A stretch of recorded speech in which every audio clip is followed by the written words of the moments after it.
ಭಾರತವನ್ನ ಎದುರಾಕೊಂಡು ಪಾಕಿಸ್ತಾನ ಸಂಕಷ್ಟಕ್ಕೆ ಸಿಲುಕಿದೆ. ಭಾರತದ ದಾಳಿ ಆರ್ಥಿಕ ಹೊಡೆತದಿಂದ ಜರ್ಜರಿತವಾಗಿದೆ. ಈ ನಡುವೆ ಭಾರತದ ದಾಳಿ ತಡೆಯುವಲ್ಲಿ ವಿಫಲ ಆಗಿರುವುದಾಗಿ ಪಾಕ್ ರಕ್ಷಣಾ ಸಚಿವರೇ ಒಪ್ಪಿಕೊಂಡಿದ್ದಾರೆ. ಈ ಕುರಿತ ರಿಪೋರ್ಟ್ ಇಲ್ಲಿದೆ ನೋಡಿ.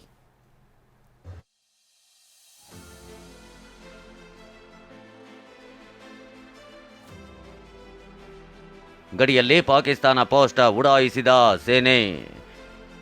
ಇದು ಪಾಕಿಸ್ತಾನದ ಚೆಕ್ ಪೋಸ್ಟ್. ಇಲ್ಲಿಂದೇ ಪಾಪಿ ಭಯೋತ್ಪಾದಕರು ಭಾರತದೊಳಗೆ ನುಗ್ಗುತ್ತಿದ್ರು. ನುಸುಳಿ ಬರೋದಕ್ಕೆ ಇನ್ನಿಲ್ಲದ ಕಸರತ್ತು ಮಾಡ್ತಿದ್ರು.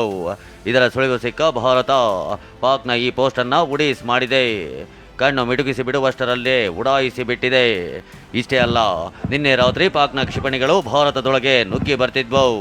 ಆದರೆ ಇಂಡಿಯನ್ ಆರ್ಮಿ ಇವುಗಳನ್ನು ಗಡಿಯಲ್ಲೇ ಮಟ್ಟ ಹಾಕುವಲ್ಲೇ ಯಶಸ್ವಿಯಾಗಿದೆ. ದೇಶದ ರಕ್ಷಣೆ ಜೊತೆಗೆ ಭಾರತ ಪಾಕ್ ಮೇಲೆ ಪ್ರತಿ ದಾಳಿ ಮಾಡಿದೆ. ಪಾಕಿಸ್ತಾನದಲ್ಲಿರೋ ಪಂಜಾಬ್ ಪ್ರಾಂತ್ಯದ ಮೇಲೆ 5 ಡ್ರೋನ್ ದಾಳಿ ಮಾಡಿದೆ. ಓಕಾರ ಕ್ಯಾಂಟ್ ಮೇಲೆ ಡ್ರೋನ್ ಮೂಲಕ ಪಾಕ್ ಪತರಗುಟ್ಟುವಂತೆ ಮಾಡಿದೆ. ಜಮ್ಮುವಿನಿಂದ 341 ಕಿಲೋಮೀಟರ್ ದೂರದಲ್ಲಿರೋ ಪಾಕ್ನ ಪೇಶಾವರದಲ್ಲೂ ಸ್ಫೋಟ ಸಂಭವಿಸಿದೆ. ಲಾಹೋರ್, ಇಸ್ಲಾಮಾಬಾದ್ ದಾಟಿ ಹೋಗಿ ಪೇಶಾವರದ ಮೇಲೆ ಭಾರತ ಏರ್ ಸ್ಟ್ರೈಕ್ ನಡೆಸಿದೆ. ಬಹಲ್ವಾ ನಗರ, ಕರಾಚಿಯಲ್ಲಿಯೂ ಅಟ್ಯಾಕ್ ಮಾಡಲಾಗಿದೆ. ವಿಫಲತೆಯನ್ನು ಒಪ್ಪಿಕೊಂಡ ರಣಹೇಡಿ ಪಾಕಿಸ್ತಾನ.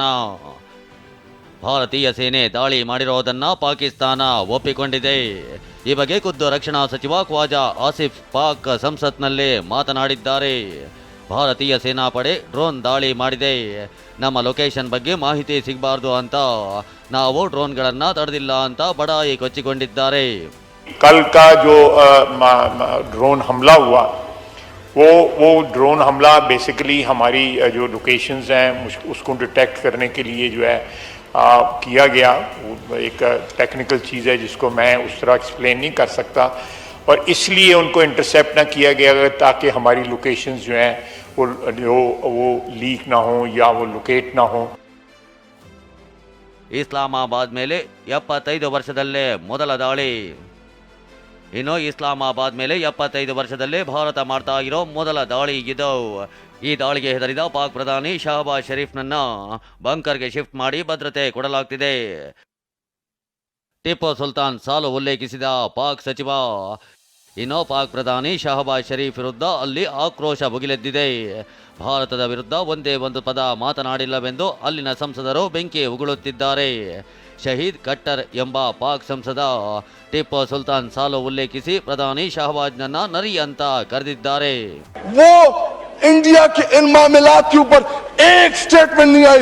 जनाब डिप्टी स्पीकर साहब, मुझे टीपू सुल्तान के वो एक कॉल याद आ रहा है कि अगर एक लश्कर जिसका सरदार शेर हो और उसके साथ लश्कर में गीदड़ हो तो वो शेरों की तरह लड़ते हैं. अगर शेरों का लश्कर उसका सरदार गीदड़ हो तो वो नहीं लड़ सकते, वो जंगे हार लेते हैं. ಸ್ಟಾಕ್ ಮಾರ್ಕೆಟ್ ಪಾತಾಳಕ್ಕೆ ಪಾಕ್ಗೆ ಅಪಾರ ನಷ್ಟ. ಭಾರತದ ದಾಳಿಗೆ ಪಾಕಿಸ್ತಾನ ನಾಮಾವಶೇಷಗೊಳ್ತಿದೆ. ಸ್ಟಾಕ್ ಮಾರ್ಕೆಟ್ ಪಾತಾಳಕ್ಕೆ ಕುಸಿದಿದ್ದು ಪಾಕಿಸ್ತಾನಕ್ಕೆ ಅಪಾರ ನಷ್ಟ ಉಂಟಾಗಿದೆ. ತನ್ನ ಬಳಿ ಹಣವಿಲ್ಲದೆ ಪಾಕ್ ಬೇರೆ ದೇಶಗಳಿಗೆ ಸಾಲ ನೀಡುವಂತೆ ಭಿಕ್ಷೆ ಬೇಡ್ತಿದೆ. ಈ ಬಗ್ಗೆ ಪಾಕಿಸ್ತಾನದ ಹಣಕಾಸು ಸಚಿವಾಲಯದ ಟ್ವೀಟ್ ವೈರಲ್ ಆಗಿದೆ. ಮರ್ಯಾದೆ ಹೋದ ಬೆನ್ನಲ್ಲೇ ಪಾಕ್ ನಮ್ಮ ಅಕೌಂಟ್ ಹ್ಯಾಕ್ ಆಗಿದೆ ಅಂತ ಹೇಳ್ತಿದೆ. ಈ ಹೊತ್ತಲ್ಲೇ ವಿಕಾರಿಯಾದ ಪಾಕ್ ಎಟಿಎಂನಲ್ಲಿ ಹಣ ತೆಗೆಯಲು ಲಿಮಿಟ್ ಹಾಕಿದೆ. 3,000ಕ್ಕಿಂತ ಹೆಚ್ಚು ಹಣ ತೆಗೆಯದಂತೆ ನಿರ್ಬಂಧ ಹೇರಿದೆ. ಆರ್ಥಿಕತೆ ಬೆನ್ನು ಮೂಳೆ ಮುರಿದುಕೊಂಡು ವಿಲವಿಲ ಒದ್ದಾಡ್ತಿದೆ. ಏರ್ ಸ್ಟ್ರೈಕ್ ಬೆನ್ನಲ್ಲೇ ಪಾಕ್ಗೆ ಇದೀಗ ವಾಟರ್ ಸ್ಟ್ರೈಕ್. ಏರ್ ಸ್ಟ್ರೈಕ್ ಬೆನ್ನಲ್ಲೇ ಪಾಕ್ಗೆ ಇದೀಗ ವಾಟರ್ ಸ್ಟ್ರೈಕ್ ಎದುರಾಗಿದೆ. ಭಾರತ ಸಲಾಲ್ ಡ್ಯಾಂನಿಂದ ದಿಢೀರ್ ನೀರು ಬಿಟ್ಟು ಪಾಕ್ಗೆ ಶಾಕ್ ಕೊಟ್ಟಿದೆ. ರಿಯಾಸಿಯಲ್ಲಿ ಚಿನಾಬ್ ನದಿಗೆ ನಿರ್ಮಿಸಲಾಗಿರೋ ಜಲಾಶಯದ ಅಣೆಕಟ್ಟಿನ ಹಲವು ಗೇಟ್ಗಳನ್ನು ತೆರೆಯಲಾಗಿದ್ದು ಪಾಕಿಸ್ತಾನಕ್ಕೆ ಪ್ರವಾಹದ ಭೀತಿ ಎದುರಾಗಿದೆ.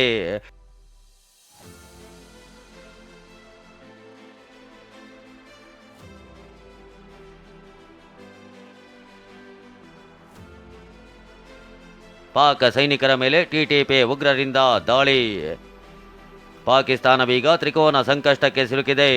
ಯಾಕಂದ್ರೆ ಒಂದ್ ಕಡೆ ಭಾರತ ಪ್ರತಿದಾಳಿ ಮಾಡ್ತಿದೆ, ಮತ್ತೊಂದು ಕಡೆ ಬಲೂಚಿಸ್ತಾನದ ಬಂಡುಕೋರರು ಪಾಕ್ ಯೋಧರನ್ನೇ ಗುರಿಯಾಗಿಸಿಕೊಂಡು ದಾಳಿ ಮಾಡ್ತಿದ್ದಾರೆ.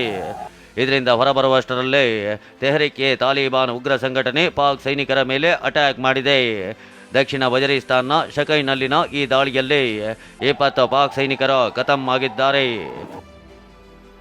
Bureau report, TV9.